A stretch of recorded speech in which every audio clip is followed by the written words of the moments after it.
Correct. Couldn't hurt that if you talk into it though.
Good evening, everyone. Welcome to the August 31st, 2020 Kenilworth Board of Education meeting. This meeting is being held in accordance with the schedule of meetings adopted at the organizational meeting held on January 6, 2020. Adequate notice of this regular meeting of the Kenilworth Board of Education has been provided to the Home News Tribune, the Star Ledger, the local source. A copy has been filed with the Kenilworth Borough Clerk, posted in the board office, Kenilworth Borough Hall, Burley, and Harding Schools as provided by the Open Public Meetings Act. The meeting time has been changed to 6:30, and the meeting location changed to the Burley Cafeteria via notice on August 25th, 2020. This will be an in-person meeting due to a recent announcement by Governor Murphy. Participation will be limited to 25 individuals. The Board of Education therefore estimates that 12 members of the public will be able to participate in person. In an effort to encourage and increase public participation, the meeting will be live streamed, and the public will be able to view live via YouTube live stream. The link is available at 6:30 p.m. from the district's website, www.Kenilworth Schools, by clicking on the Kenilworth BOE YouTube channel link under the Board of Education tab. Public comment will be accepted only during the public comment period in the meeting, in person, via email, or via email to publiccomments@kenilworthschools.com, or by calling 908-931-9696, extension 2325. That is by email at publiccomments@kenilworthschools.com, or by calling 908-931-9696, extension 2325. Excuse me. Mr. David. Okay. Can everyone please stand to salute the flag? I pledge allegiance to the flag of the United States of America and to the republic for which it stands, one nation, under God, indivisible, with liberty and justice for all. Can we have roll call? Biner. Here. Braun. Here. David. Here. Drogan. Here. Haberther. Here. Jankowitz. Here. Ladati. Here. Panici. Here. Zimmerman. Here. We have quorum, all present. Okay, thank you. First item is reading and acceptance of our correspondence. Do we have any correspondence? Yes. This is from last week. This is from actually last week's meeting. Okay. Motion to accept the correspondence. Thank you, Mrs. Zimmerman. Do I have a second? Second. Can I see? I didn't see. Okay, we have a motion made by Mr. Zimmerman, second by Mr. Jankowitz. All in favor? Aye. Opposed? So carried. Next up is our superintendent's report, presentations, and discussion. Good evening. I'd like to begin this evening with some much-needed good cheer. I'm happy to recognize Mrs. Murphy tonight for her dedication as part of her 15 years of service to Kenilworth. Mrs. Murphy began her career in Elizabeth, New Jersey as a classroom teacher, teaching grades 1, 2, 3, and 5, as well as basic skills. She went on to advance her career in leadership, serving as an assistant principal in Oradell, and next transitioning to Dayton Deans Elementary School in South Brunswick. She came to hold the principalship position of Torrey J. Sabatini School in Madison for 5 years before making Harding Elementary School her longtime home. Ms. Murphy was a strong supporter of our transition from half-day to full-day kindergarten. She worked to make our successful before and after-school programs thrive.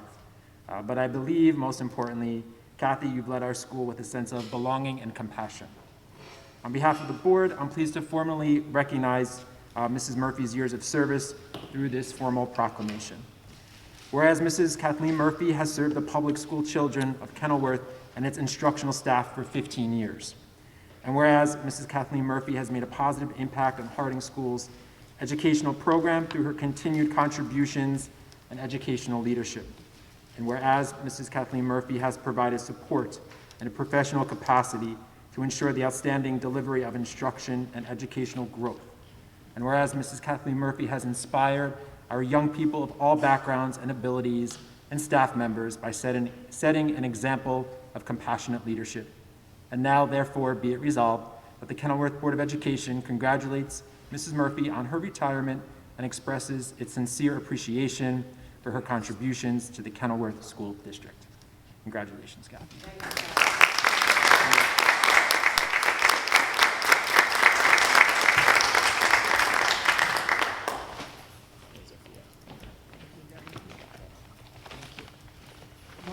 Thank you, everyone. Kathy, you're welcome. Say a couple of words. I just want to say thank you very much to the Board of Education, to Kyle and Vincent, and all the teachers, the families, and of course the students in Kenilworth. Walking around today, it really, you know, over the past 15 years, this place has been my second home. And I feel so confident that it's going to be a great school year. People have worked very hard this summer to make it happen, and it's just been a great honor and just a pleasure to work in Kenilworth. Kenilworth will always be home to me.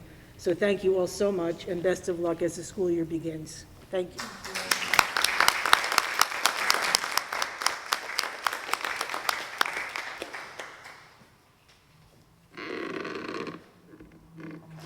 Thanks, Kathy.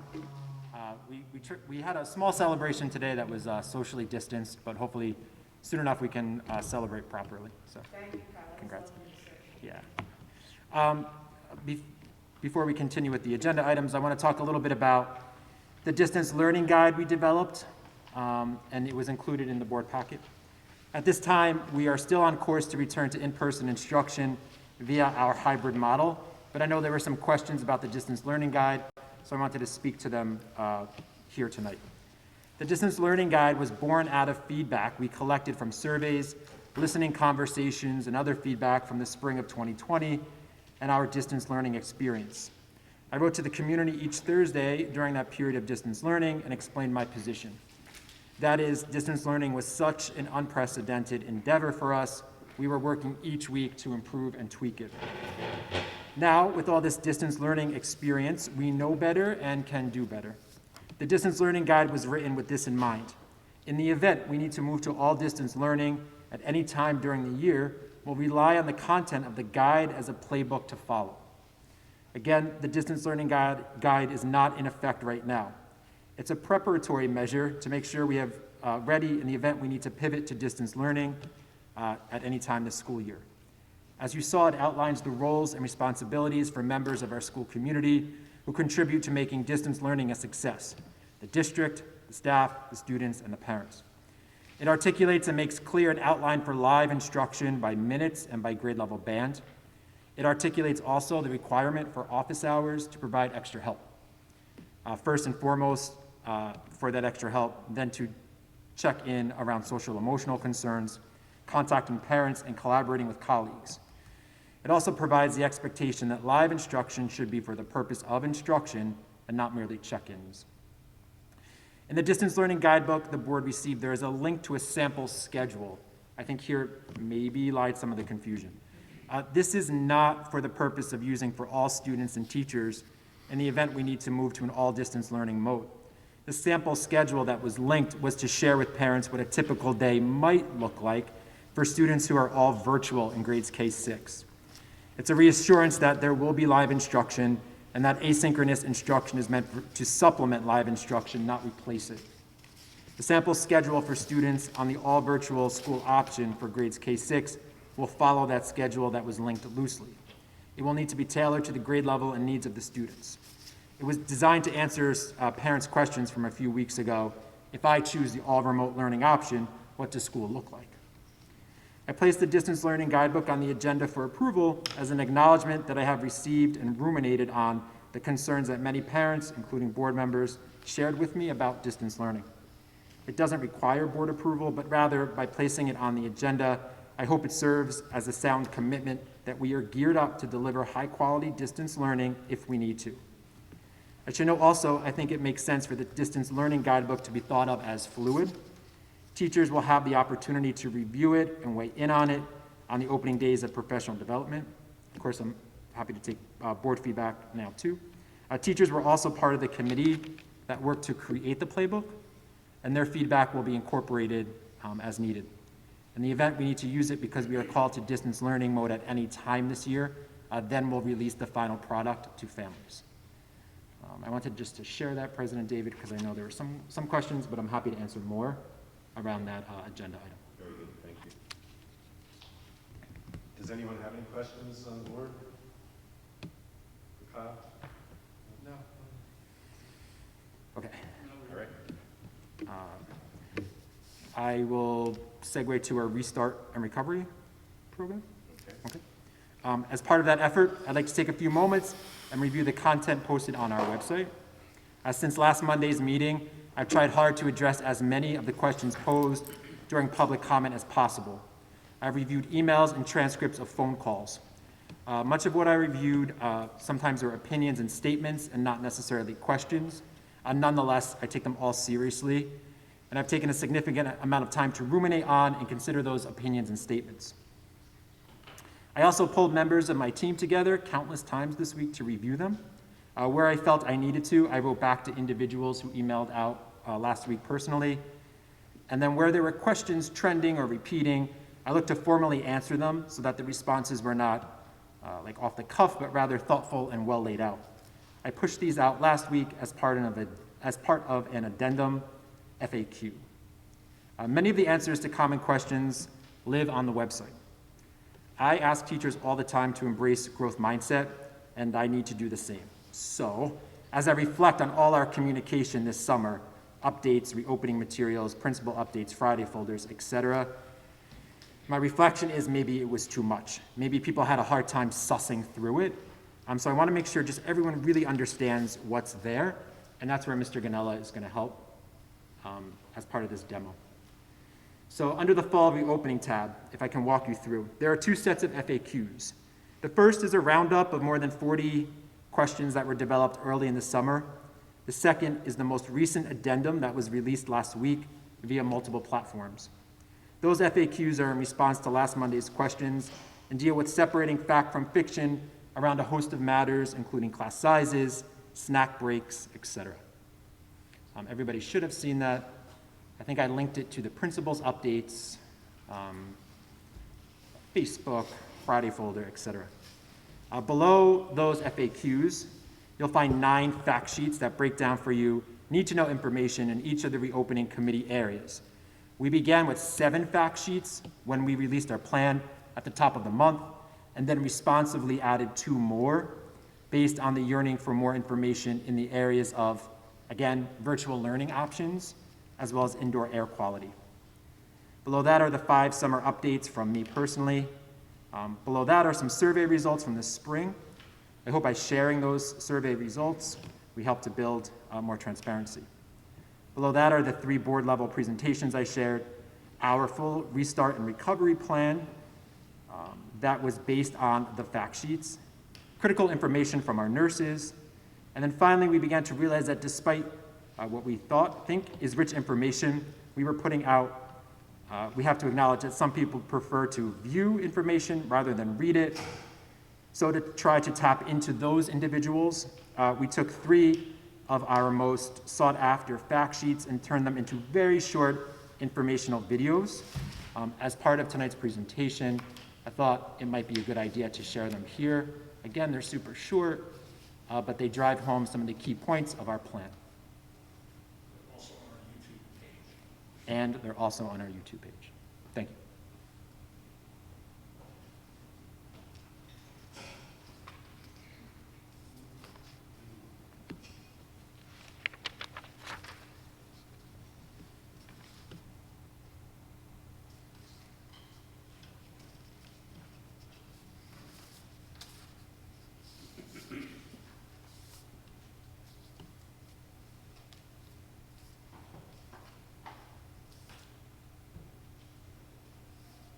This is Arlington, Superintendent of Schools.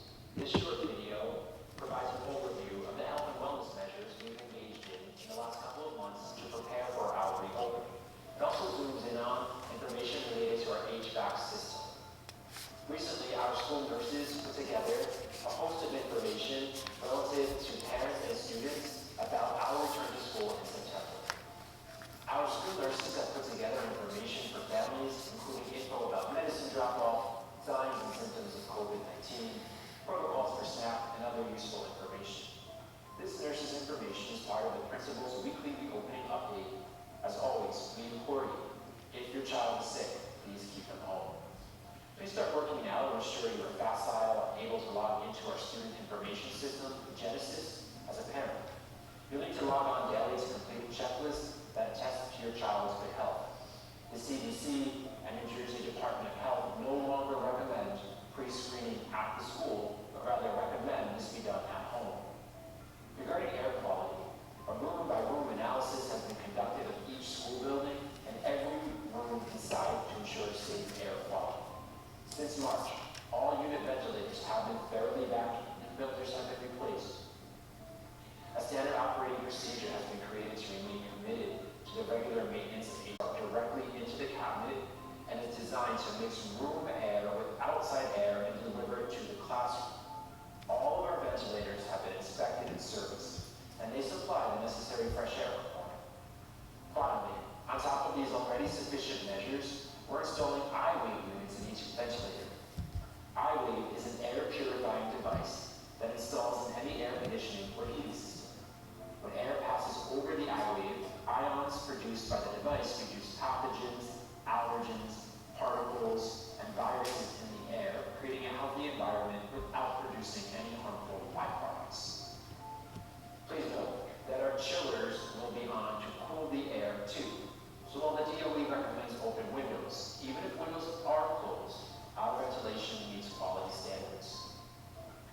For more information, please be sure to visit our website where you'll find fact sheets on a host of matters, including our health and wellness efforts, as well as our HVAC systems.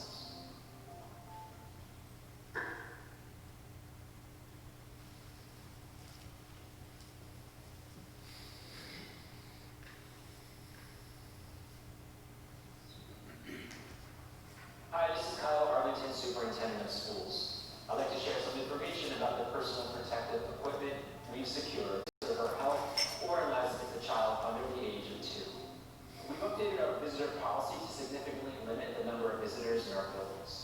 Our student personnel services team has put together resources to build mask endurance for kids. This information is published in the department's update shared with families on Friday, August 21st. We have ordered additional masks for students who forget, but students should wear masks that they're comfortable with. By way of PPE, we also have ordered gloves, face shields, and a host of other equipment for faculty and staff. By way of infrastructure PPE, we made upgrades to restrooms to include restroom shields, mechanical paper towel dispensers, touchless soap dispensers, push-type faucets, and center pull wipe dispensers. Our custodial staff has been trained on proper cleaning, sanitizing, and disinfecting techniques. And as you know, we're adding additional personnel to our fleet of custodians to clean high-touch areas throughout the day. To assist the custodial staff in their efforts, we have significantly invested in cutting-edge and state-of-the-art cleaning equipment, including electrostatic disinfectant sprayers, HEPA filtration vacuums, and misting surface disinfecting systems. We'll have hand sanitizing stations throughout the buildings and in each classroom. As teachers, we'll instruct students on the importance of good hygiene, but we ask that you do so too at home. For more information, be sure to check out the Fall Reopening tab on our website. There you'll find FAQs, updates, and a host of useful information. And there's one more.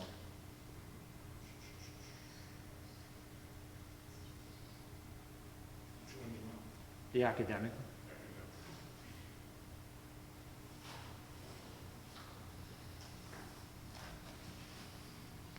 Hi, this is Kyle Arlington, Superintendent of Schools. This short video provides an overview of enhancements we've made to distance learning in preparation for Fall 2020. The district has strengthened distance learning protocols in several ways. Our enhanced protocols will benefit students who will be participating in school this year through the fully remote virtual option. It will also provide clarity and structure in the event that there is a return to all remote learning for all students. Students participating in our fully virtual learning experience will have access to live instruction in real time. These live, synchronous experiences will be enhanced with additional asynchronous learning opportunities using future-ready tools like Google Classroom, screencasting, and others. Students participating in our fully virtual learning program should expect a set schedule. We've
expectations for a firmer schedule, enhanced expectations for live instruction, and a clear outline of the role we all play in making distance learning successful.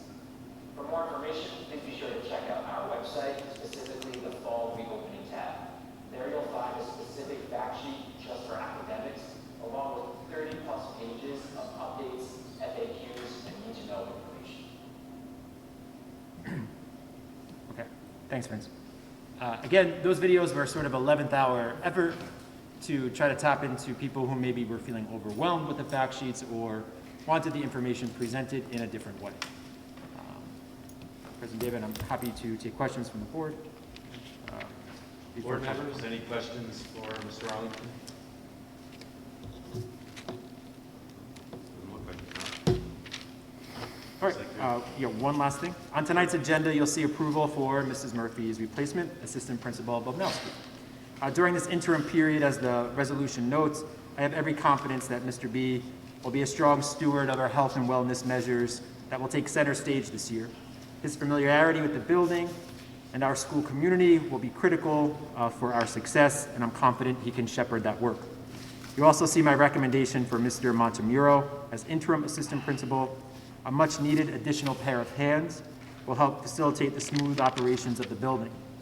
As I shared with the Personnel Committee a few weeks ago, Mr. Montemuro has previously served as an assistant principal in Kenilworth and has garnered the respect of faculty and students alike. First and foremost, though, congratulations to Mr. Bobnowski. That concludes my report.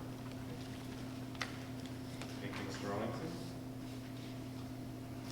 Next up is a report of committees, review of resolutions, and board discussions. But just before we start, Ms. Murphy, on behalf of the board, I want to thank you for your 15 years of service and dedication. We certainly wish you the very best in whatever the future holds for you. So, yeah, thank you. I appreciate it.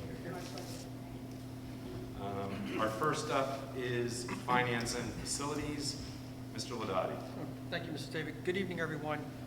For my report tonight, since we're in mid-month or if this is a special meeting, there are no financials to report out on. The facility is ready for opening. Superintendent Arlington just spoke on our COVID response, so I'll not repeat his really detailed presentation. I do want to point out the hard work and numerous hours put in by to make us meet those state guidelines and even exceed them by Mr. Arlington and Mr. Ganella and everyone on the staff. Tonight there are 9 resolutions, 4 are approval for affiliations with Lincoln Tech, Rutgers, Stockton, and Trinitas Therapy. The remaining are all COVID-related issues, which were basically covered in the report. I do want to mention that our response, we've already, for COVID, I believe we spent close to $267,000 preparing the school for opening. And that's all I have, Mr. Davis, unless someone has questions. Okay. Any questions for Mr. Ladati? Finance? Okay. Seeing no one, we'll move on to Personnel. Mr. Haven. Thank you.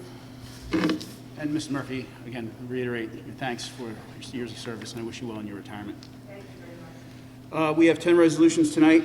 The first 2 are the acceptance of the resignation and retirement of 2 aides. 12 and 13 talk to Mr. Arlington's point about Mr. Bobnowski being recognized as the interim principal for Harding, and Mr. Montemuro coming on to assist. Number 14 is the employing of additional custodial support. Number 15 is rescinding the employment offer to a part-time aide. Number 16 is the additional teaching sections, approval of additional teaching sections for the 2020-2021 school year. Number 17 is the approval of summer professional development. Number 18 is the approval of professional development presenters. And number 19 is the hiring of substitute staff. And that's it. Have there been any questions? Thank you. Okay. We can move on to Curriculum and Instruction. Mrs. Zimmerman.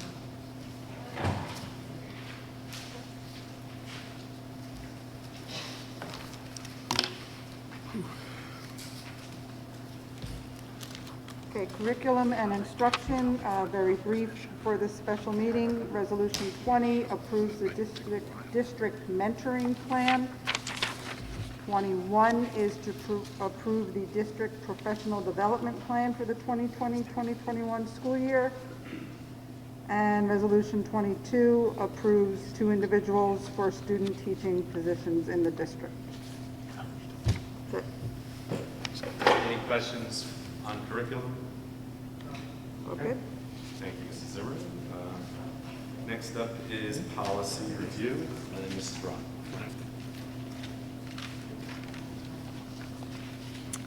Okay, there are quite a few policies under the resolutions. I'll start with Resolution 23. It's a first reading for Policy 1648.03. It's the Restart and Recovery Plan for full-time remote instruction. It's a mandatory policy. Resolution 24 is a second reading to adopt several policies previously mentioned in the last meeting. Policy 0155.1, board member participation at board meetings using electronic device.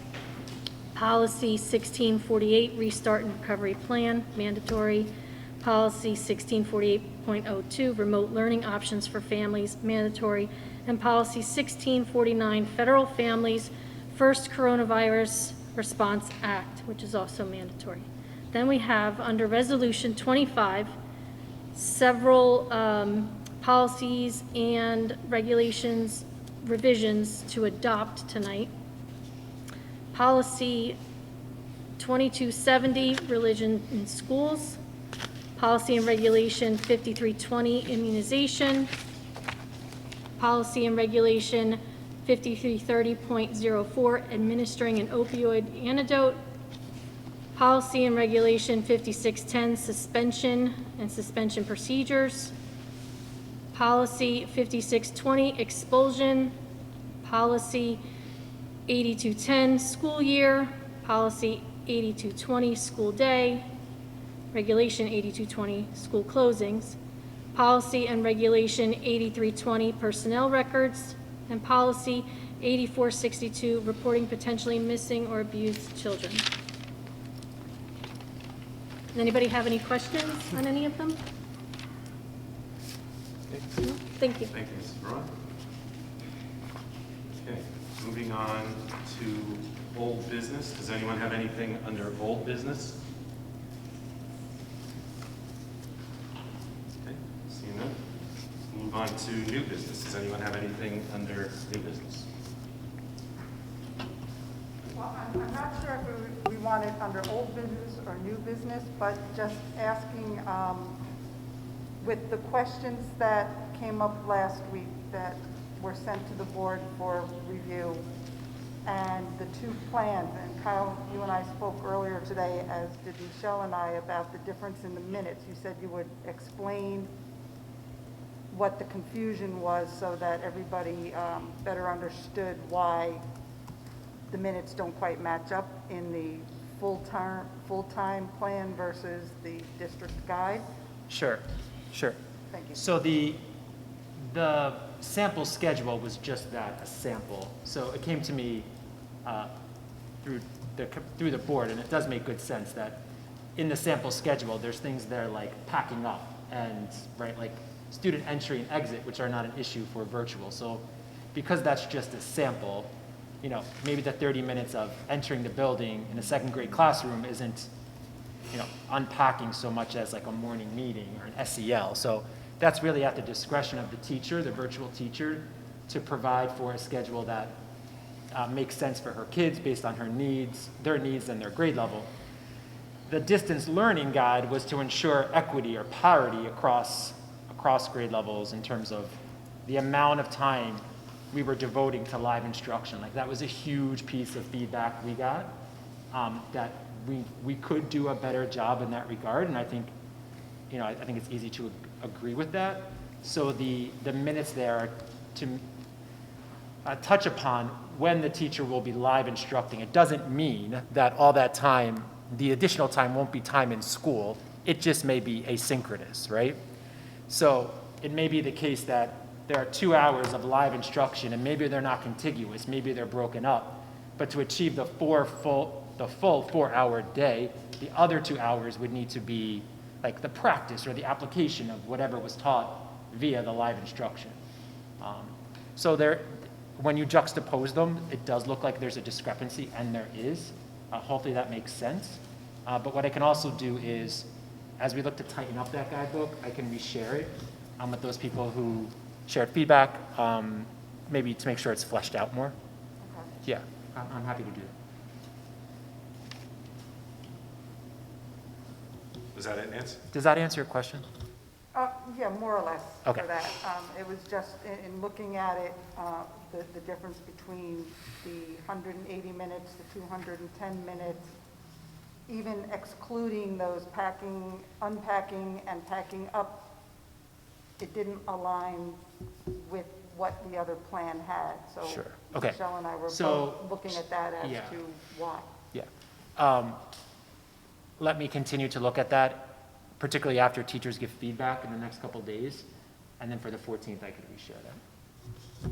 Yeah. And I guess, Mr. President, the only other question I would have that would be kind of old business, new business is, we were also, as a board, provided the copy of the letter from the KEA from the end of the week, and I was just wondering if we were going to have any response or address any of those questions that popped up in that. I went through it myself and have like a ton of different annotations where some things I could reason out, and others I said, you know what, I don't know. What is the answer for this? Yeah, so I meet quite regularly. I think they would agree with the KEA. I have another meeting scheduled with them tomorrow. I got the opportunity to meet today with the principals to review that letter and to kind of proffer and generate solutions to some of those problems. Some of them are actually included in the addendum FAQ, but maybe need like more of a teacher bend to them. So yeah, we're actively working to solve them. All right, Yeah. so they're being addressed. Yeah, All right. some have, yes. Yeah.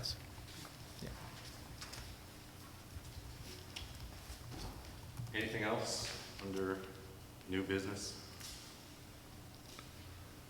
Okay. At this time, we can open the meeting to the public.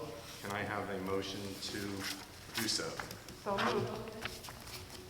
Okay, I heard a motion by Mrs. Drogan. Do I hear a second? Second. A second by Mrs. Zimmerman. All those in favor? Aye. Anyone opposed? Okay.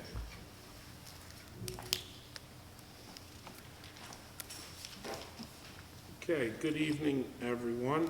Public comment will now be accepted. Public comment will be accepted only during the public comment period of the meeting, in person, via email, at publiccomments@kenilworthschools.com, or by calling 908-931-9696, extension 2325. Be aware that there is a delay between real time and the video, so we will allow the public the opportunity to respond. We will acknowledge that little bit of a wait time. The order of public comments will be, we will be answering the phone first, then we will be going to in-public questions, the individuals who are here this evening, and then finally, we will be reading the emails that we have received. So we'll wait about, Mr. Ganella, just real Yes. quick, before a phone call comes, if any do come, could we I just ask that if we do get calls, we remember that we need that mic Yes. down close so we can hear down here? Yep. Thank you.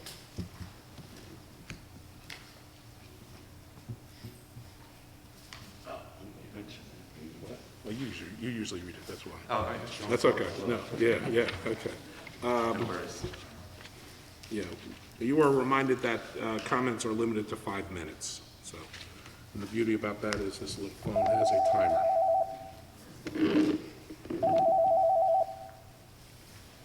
Hello, may I help you?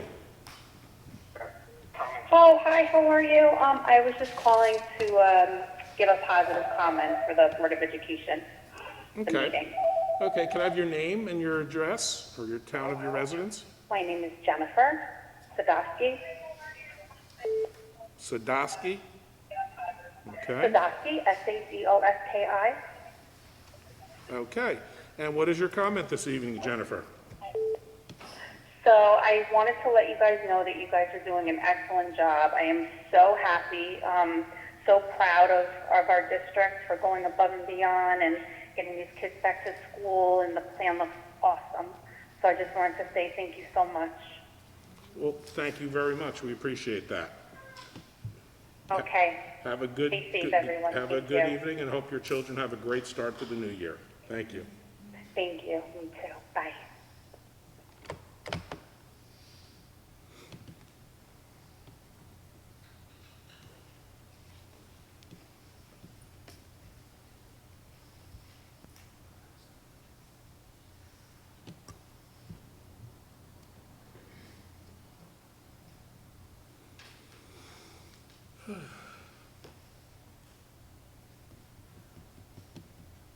Should have brought some jokes.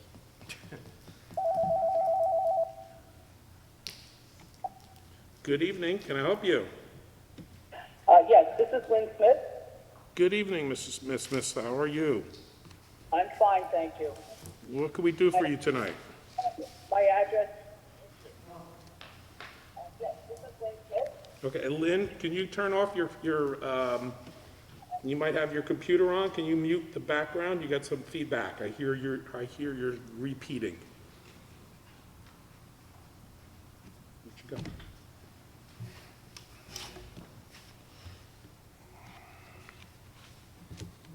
Let's see, I didn't touch anything.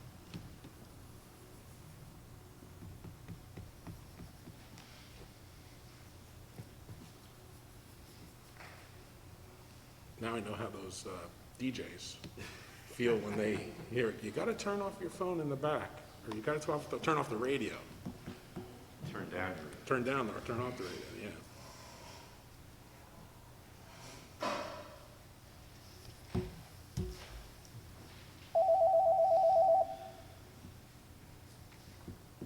Hello, Miss Smith. How are you? I'm fine, thank you. I turned the computer off now. Is this better? This perfect. Thank you. No feedback. Okay. So my address is Middletown, New Jersey. I'm a math teacher at David Brearley and president of the KEA.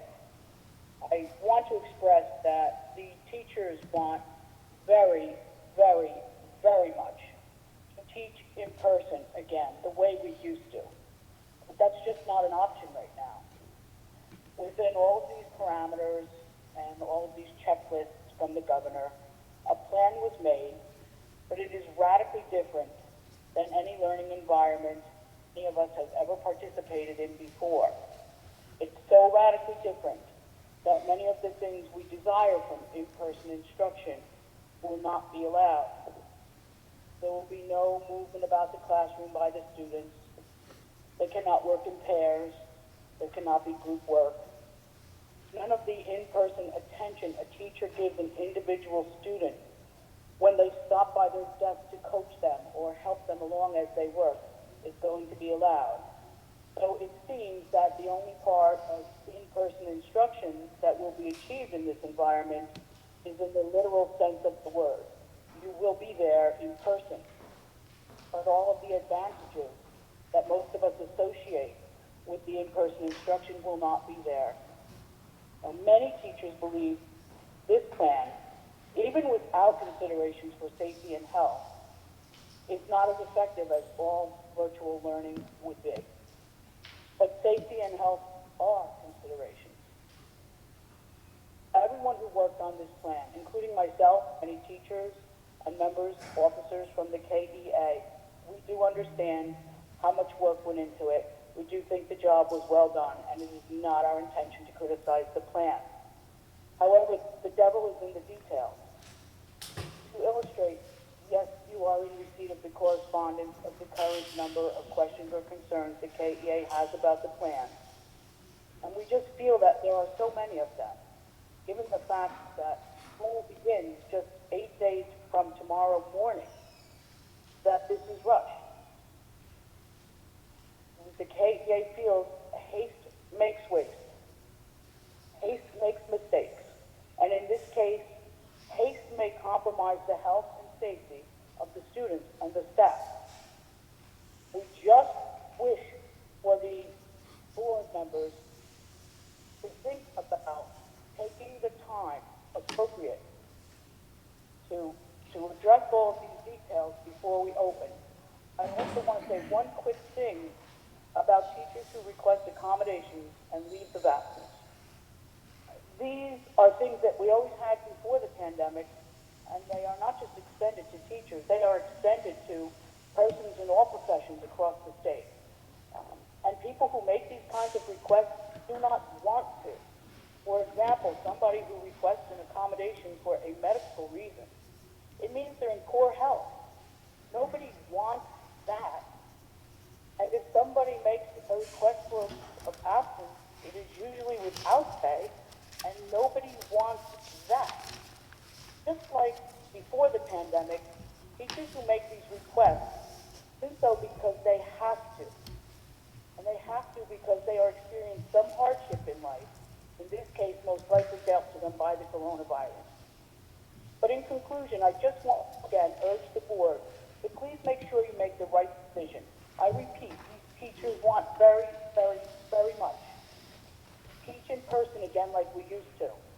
But we want to make sure that it's safe. And we see no shame in saying that we're not ready yet, and we want to take time to make sure that we get all the details right, because the order we were all up against here was very tall, and the time frame in which to complete it was very short. Rather, we believe it takes courage to admit we need more time to make sure we get it right. I thank everyone for their time. Thank you, Ms. Smith. Have a good night. You too.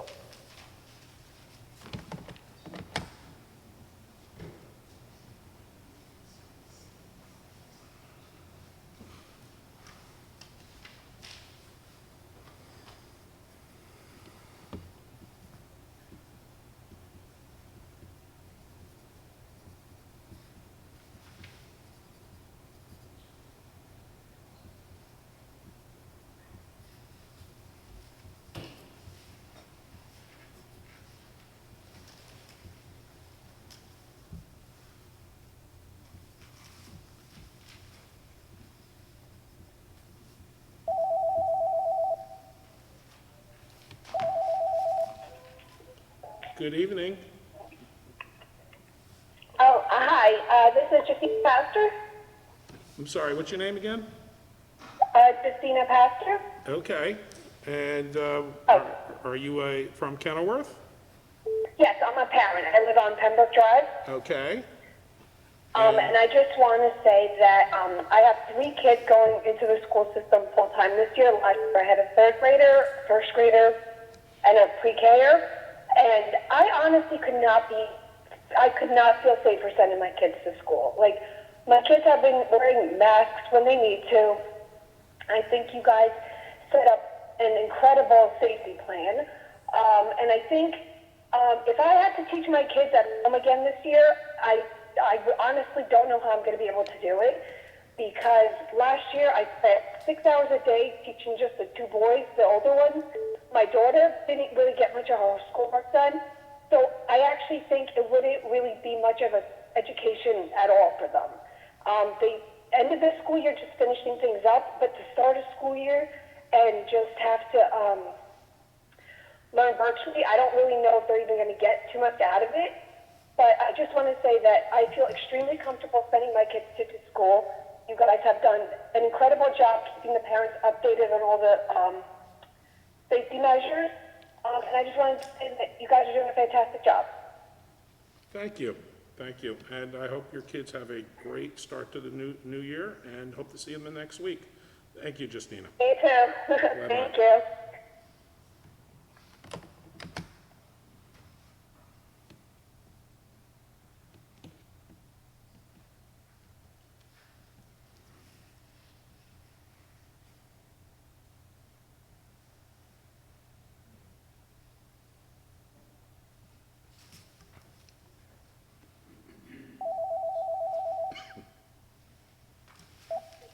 Good evening. Can I help you? Yes, good evening. How are you? Good, thank you. And hello to the board. The name is Lou Demeter, 311 North 11th Street, Kenilworth, New Jersey. So I have a 2-part question concerning what's going on with COPD. You guys spent $237,000, I believe, on, I guess, renovating or updating the school. Is that a combination between the schools? And where is the list for that of what has to be done or what was done? Was that combination HVAC, bathrooms, salaries? Is it broken down for us to look at? Let me answer that. Sure. There is on our website, you could see a list over the past 3 or 4 board meetings, a list of the purchase orders that we are associated with COVID. The list that we were referring to is essentially tied to PPE, which would be your masks, your shields, your gowns, those type of things, barriers, plexiglass, HVAC upgrades. That's what that consists of. As of right now, that list, that dollar amount does not include salary positions such as the 2 new custodians or some of the other positions that we're looking at. But that would be your best starting point to look at the agendas, and you can see the purchase orders that are associated with the COVID. Okay. Okay, second part of the question. You guys have purchased for the students new laptops. I don't know if that was in the graduate school and the high school, but we seem to get Acer laptops. Just a little bit, I'm not a computer whiz, but just from conversing with other districts, they seem to be kind of bottom of the line. Local districts, they're dealing with Macs and Mac Airs or Mac Pros. We're a little bit behind. Is there a reason that we kind of went a little lower? And why weren't we offered some kind of insurance policy? Other districts have offered the parents like a $50 a year insurance in case something happens to them. That's something we didn't get to. It was real quick. Just wondering where the decision came from. Sure. Hi, this is Kyle Arlington. Even before the pandemic, something I was concerned about was our sort of future-ready status, which is why I lobby for the one-to-one Chromebook endeavor. So indeed, there are some schools that are still using Macs, but based on our research, even more and more of them are going to Chromebooks. You call a spade a shovel. It's more financially sustainable to provide students with a Chromebook. And from an educational point of view, I'm less concerned with what kind of device they have than what they can do with the device, right? So are they using it to substitute, augment, modify, and redefine learning? When that happens, you can be device agnostic and still have a really high-achieving environment. So that was some of the rationale or case for support as to why Chromebooks. Okay, will these computers follow the kids throughout their years? Or something has to be upgraded? They'll follow them for some years, but then there's a kind of replacement cycle that we're working on because they're not going to last, obviously, from 7th to 12th grade. Yeah. Yeah. Yeah, okay. Just those questions. I appreciate all you guys have done. I know it's a tough thing. I've been a heavy supporter of certain things and heavy non-supporter of certain things, but that's just human nature. But thank you all to the board and have a great night. Thank you. You too, Lou. Bye-bye.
Just going to say that was a minute.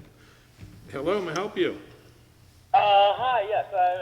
This is Philip Giordano from Nutley, New Jersey. Hello, how are you, Mr. Giordano? Hi. I'm just calling in to say that one of the numbers that's being thrown around is this 70% number of the parents want their kids to come back. But I would just really like to point out that that number was before any plans were released. And parents know that they can opt out, but they don't know how they can opt back in. So I just feel personally that a lot of people weren't given enough information before they were able to make decisions, and now they don't really have those abilities to do that. So I just want to let that be known to everybody out there. Thank you very much. So I'd like to address that. Well, we just can, quickly. yeah, well, we can. Okay. Thank you, Mr. Giordano. So that's not entirely accurate information. In fact, when before we put out the plan and did our preliminary survey, it was more like between 75 and 80% of parents who wanted to send their children back. Then we released the whole plan, including all of that stuff on the reopening, including 30 pages of fact sheets and more. And that's when the number went from I think it was 76, 77, down to 70 in a matter of actually 3 days, because I had met with the steering committee on Monday when it was 77%. And then in a matter of those 3 days, it decreased to 70%. Realizing that it was a really tough decision for families to make, we extended the deadline a couple days, and truth be told, even beyond that for families that were really struggling with that decision. So I respect Mr. Giordano's statement, but I just wanted to also infuse it with some additional information. I think, Kyle, also part of what played into that, the numbers also switched in conjunction with, that was around the same time that Governor Murphy changed his original ruling and made it mandatory for masks in the schools at all times. That also fell into that same little time zone, and I think that may have had some effect on the number drop. Sure, great point. It absolutely did. And I would just add one additional piece, which is we realized that the one missing piece that parents didn't have a full picture of was what the full remote learning option looked like, which is why we created that additional fact sheet, the additional schedule, and then also extended the deadline so parents had time to review that so that they could help make an informed decision. Someone just try to call in, just try to redial, please. Thank you.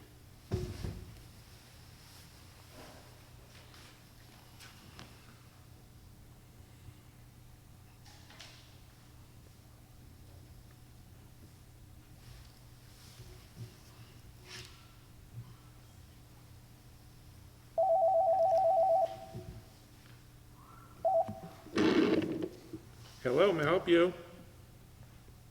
Hi, good evening. My name is Jessie Okendo, and address is 30 North 14th. I have a 7th grade son starting in September, and my question is, first, thank you all for all the work that you've put into this. One of the last correspondences that we had said that there was 16% of teachers that were looking for leave or going in for leave, and that we weren't sure whether or not you were going to have enough teachers. I'm wondering, as a working parent who is now trying to figure out what we're going to do if we go all remote, when will you know for sure? Is it going to go towards, all the way to the end, to the 8th of September, that we'll actually get an update on that? Or can I say, okay, for sure, my son is going back to school and sticking to the schedule that we received today? Okay, thank you. I think Mr. Arlington will address that, but we're going to go to the next caller, and then he'll address it so we don't hang up on anyone like we did on you, okay? So, Sounds good, thank you. So just keep listening on YouTube. Thank you. Thank you. Have a good night. You too. Bye.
think that might be it, folks.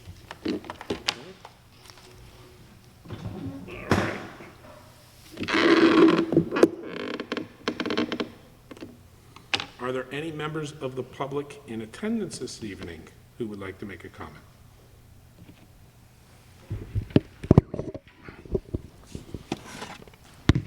You can stay there. I'll bring it over to you.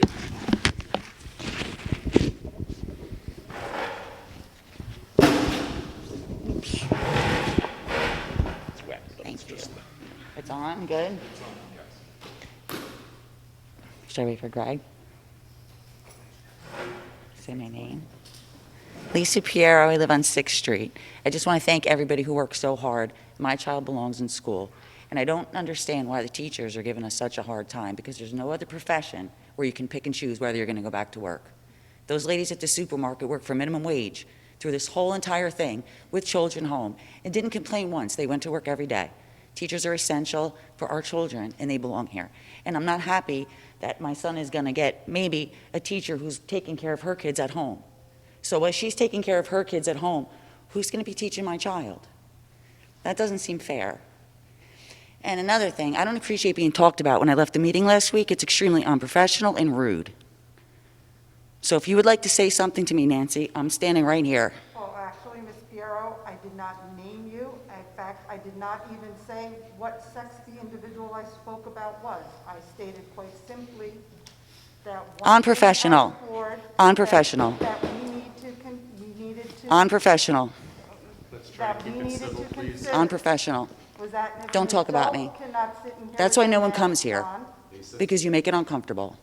Thank you, everyone. Never mind. We'll leave it where it is. Anyone else want to speak for the public?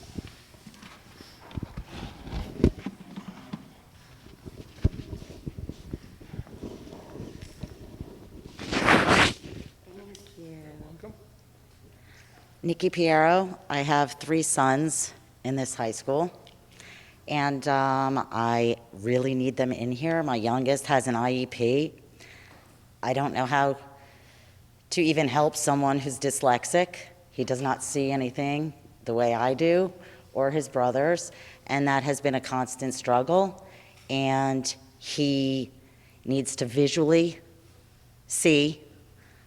He didn't really do much the last 3 months of school, to the point that I had every single one of his teachers emailing me. And my son just stated, I'll take the 0. I'd rather fail. I can't do this. I need the teacher in front of me. You know, I need to see it. It just helps him better. And it's just a shame that someone like him, where there's so many kids like that, you know, suffer by not being in a classroom. They need that in-person contact and teaching for them to absorb. Otherwise, again, my son will simply do nothing and just fail. And it's just a sin because, like I said, 70% of parents want their kids here. It's sad and disappointing that the teachers that we've come to know for years feel otherwise.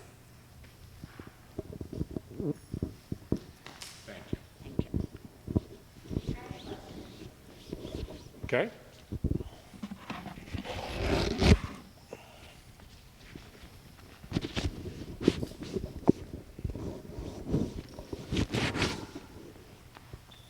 Thanks. My name is Josephina. I have a little girl in the school system. Last year, when this all, or the beginning of this year when this all happened, I understand that there were emails sent out for Chromebooks to go out.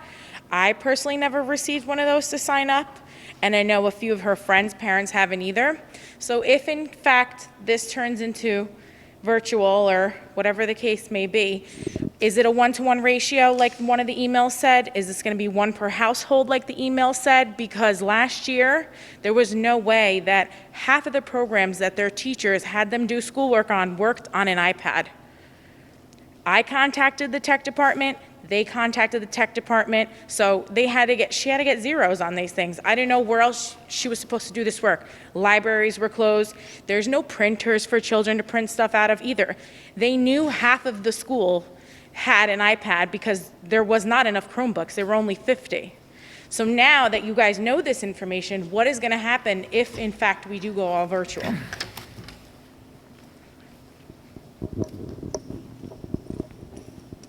And yes, I did fill out the survey, even though we're planning to come back.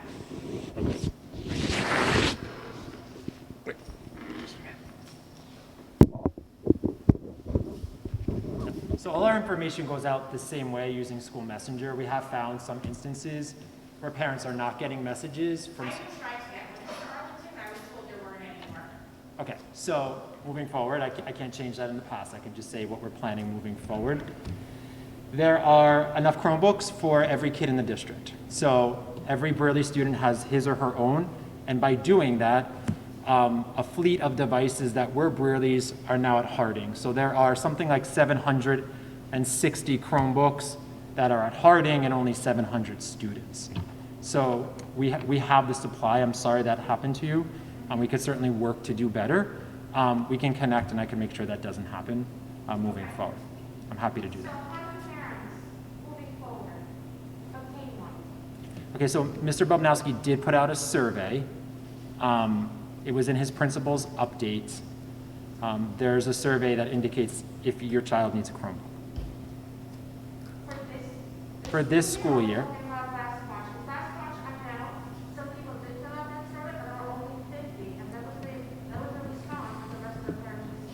Okay. I had to independently purchase apps, which is fine, but Sure. you shouldn't have to. If there is a Chromebook available, which you guys are stating there were, but we were told there were only 50, and all those 50 Chromebooks were already handed out. Okay, so again, I don't know what happened. I don't know those specific scenarios or circumstances for last year. I know that as a result of buying 700 plus new Chromebooks for Brearley students, again, all those Chromebooks are now at Harding. In his principal's update of August 27th, if that was the date of last Thursday, there's a link in there for the Chromebook survey. Fill that out. If not, contact me and I'll help you work through it. I would also like to address the parent phone call about my communication from Friday. I've gotten mixed reviews on that communication, and I certainly hemmed and hawed before sending it out, right? But my thinking behind that communication is I can't say we meet the state's checklist, that it's the board's will to move forward, and then say the next day, oh, by the way, as a result of these accommodations, like that's not a possibility. I felt it was the fair, proactive thing to do to let everyone know was happening behind the scenes, because parents do need to make those preparations, which is why, by tomorrow, if a decision changes, it's going to be by tomorrow. I have one more question. I got an email last night. Hold on. Can you hold on a second?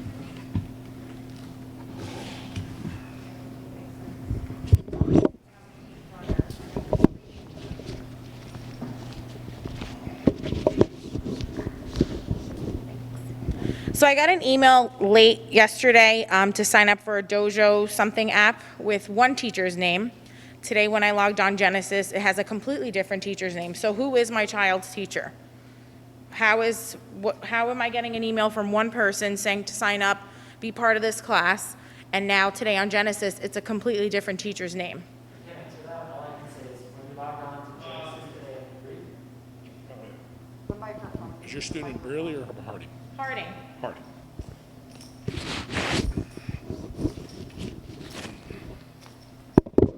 I can explain if the class Dojo was sent to you in error, if your student was in one class or another. There could be varied reasons for that. All I can say is if you go onto Genesis after 3 today, whoever is listed there as your child's teacher is your child's teacher.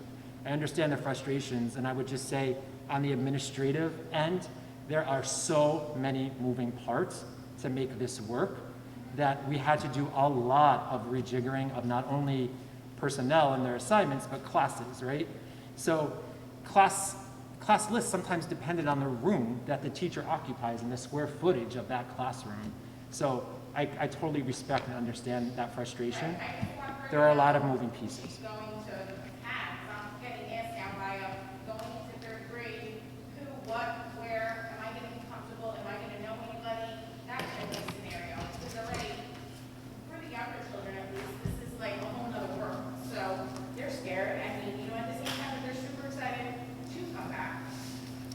Understood. I'm happy to help you with the Chromebook if you have an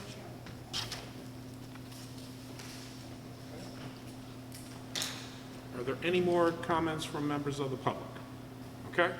I will now shift to emails that we've received this evening.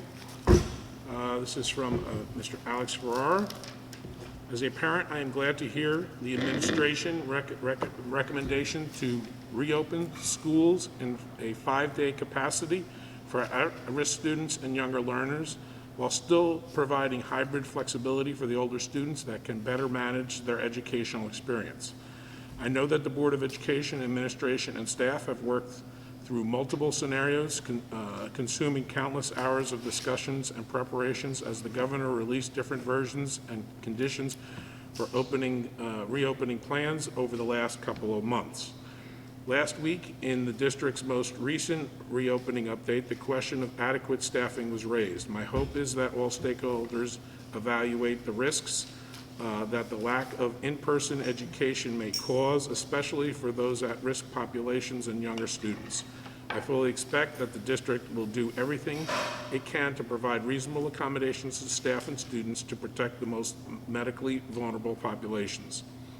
At the same time, I am hopeful that all stakeholders realize that there is a price to pay for reversing course and reducing or not allowing for 5-day in-person education for these at-risk populations and younger learners. Considering the amount of effort that the staff and administration have put forth towards normalizing a remote learning experience, at this point, it cannot take the place of in-person education for these groups. My only question is what changed? If the staff and parents committed to this model at the conclusion of the committee work and survey results, I hope that the pressure to change our community sound plan is not as a result of external political forces that may not be representative of our community values.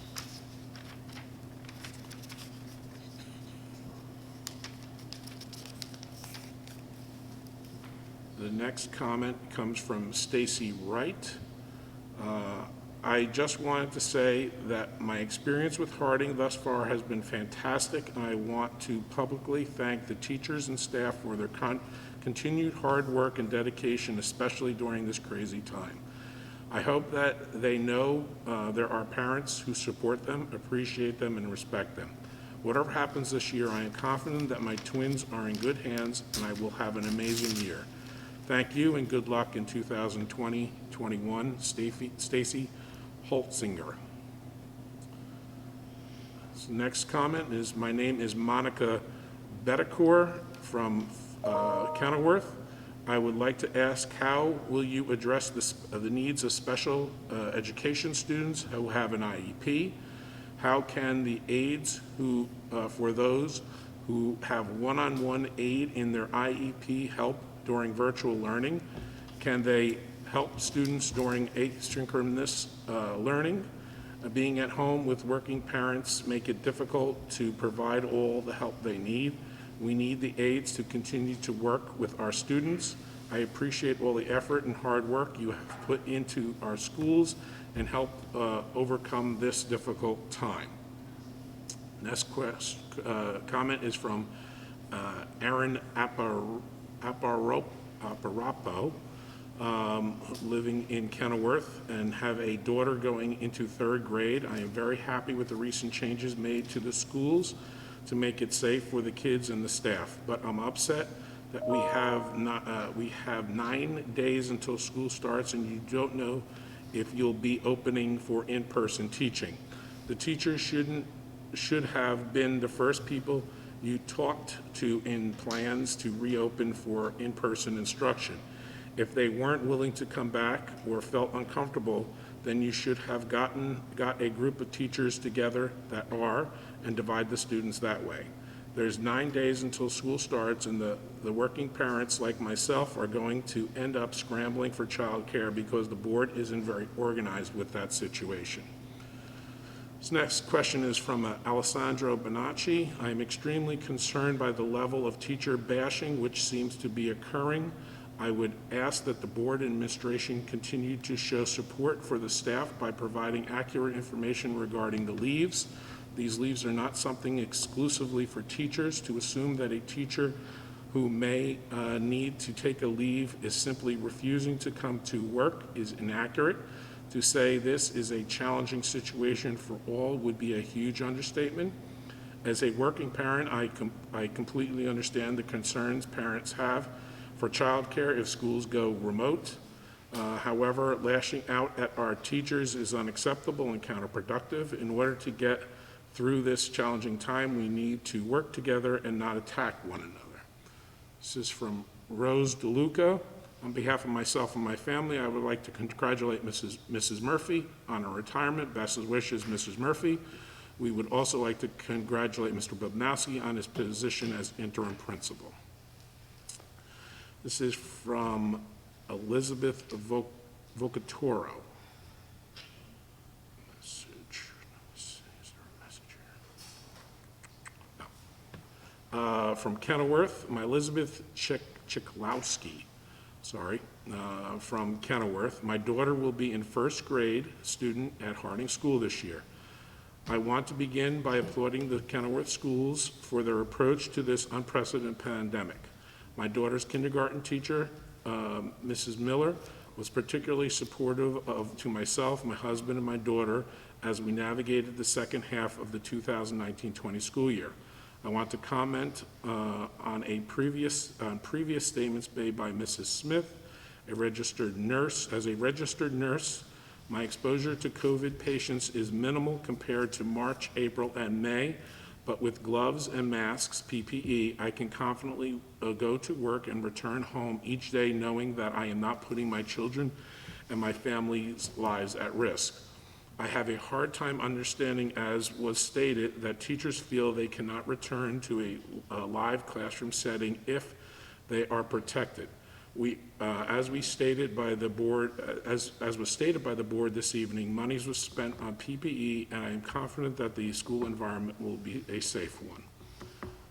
That concludes public correspondence for the evening. Okay, thank you, Mr. Ganella.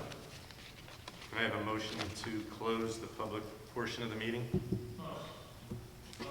Okay, motion made by Mr. Viner. Do I have a second? Second. Motion, second by Mrs. Braun. All those in favor, say aye. Aye. Anyone opposed? Okay, motion's carried. The meeting is closed to the public. Our next agenda item is roll call of resolutions. Okay. Mr. Ganella. Okay, first up, we have finance resolutions and COVID resolutions 1 through 9 on the agenda. Would anyone like to make that motion? Mr. Ladati? Make a motion. And is there a second? Mrs. Drogan? Are there any of those resolutions that need to be voted on separately? No? Okay. Voting on resolutions 1 through 9 on the agenda. Biner? Yes. Braun? Yes. Drogan? Yes. Habefer? Yes. Jankowitz? Yes. Ladati? Yes. Panici? Yes. Zimmerman? Yes. David? Yes. Motion's carried unanimously. Next up are resolutions 10 through 19 on the agenda, personnel and management resolutions. Mr. Habefer? Motion for resolutions 10 through 19 to be, or sorry, 10 through 19 to be voted on. Okay, is there a second? Second. Mrs. Drogan? Okay, this is for resolutions numbers 10 through 19 on the agenda this evening, personnel and management. Are there any of those resolutions that need to be voted on separately? Okay, hearing none. Biner? Yes. Braun? Yes. Drogan? Yes. Habefer? Yes. Jankowitz? Yes. Ladati? Yes. Panici? Yes. Zimmerman? Yes. David? Yes. Motion's carried unanimously. Okay, next up are curriculum instructions resolutions 20 through 22. Mrs. Zimmerman? Yes, I'd like to make a motion that we move those three agenda items. Okay, is there a second? Second. Mr. Biner? Okay, are there any of the resolutions number 20 to 22 need to be voted on separately? No? Okay, then we are voting on resolutions 20 through 22 on the agenda. Biner? Yes. Braun? Yes. David? Yes. Habefer? Yes. Jankowitz? Yes. Ladati? Yes. Panici? Yes. Zimmerman? Yes. Okay, motion's carried. Did I forget someone? Who did I forget? Paulette, right? Yeah, that's all right. Paulette. Mrs. Drogan? Yes. Thank you. I read David. He was doing roll call there. Roll call from memory, how about that? Okay, this is policy resolutions 23 through 25 on the agenda. Mrs. Wall? Okay, motions were moved by Mrs. Braun. Is there a second? Second. Mr. Jankowicz. Seconded the resolutions. So resolutions, policy resolution number 23 to 25 on the agenda. Do any resolutions need to be voted on separately? Okay, hearing none. Reiner? Yes. Braun? Yes. Drogan? Yes? Habefer? Yes. Jankowicz? Yes. Ladati? Yes. Panici? Yes. Zimmerman? Yes. David? Yes. Motion's carried unanimously. Okay, next is closed executive session. Mr. Ganello, we have a need to go into executive session. Mr. Arlington? Nope, we're good. Okay, Motion to close. we have a motion to adjourn from Mrs. Zimmerman. Do I have a second? Second. Second by Mr. Ladati. All those in favor, say aye. Aye. Aye.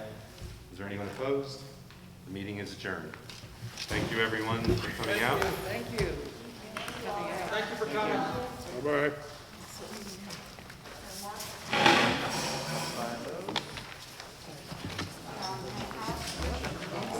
That's it.